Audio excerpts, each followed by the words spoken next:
เที่ยวแขวงอัตตปือเหมือนดังสมคำสาลืออัตตปือขายคำแลกไก่หากไปได้มาเป็นบุญตาบ่อยากจากไปมาเที่ยวดินแดนแคว้นไตไปได้ไปบ่อยากจากนี้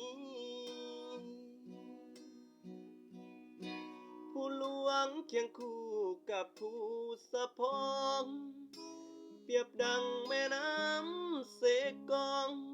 ไหลล่องสู่เสกามานเหมือนดังปวงโซนมีน้ำใจเก่งกาอาจหารมาเบิ่งนำเสขามานเสื่อมสายสัมพันธ์กับน้ำเสกองอยู่ภูสะพองยังมีห้อยตีนพระบาทผู้หลวงมีน้ำต้นตาลขึ้นสื่อตัดพอกงามหลาย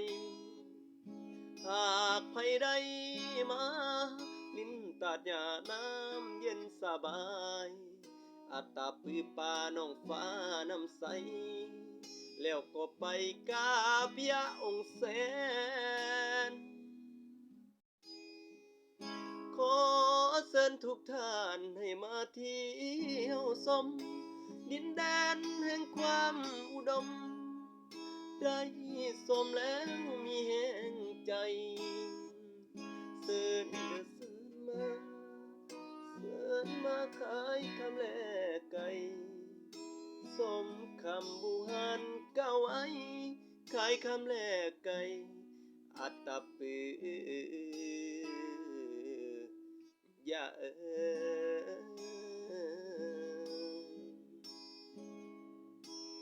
ขออนุญาตผู้ประพันธ์เด้อเพลงนี้ประพันธ์โดยอาจารย์สอแดนไต่เนาะขอเชิญแขกต่างดาวท่าต่างเมือง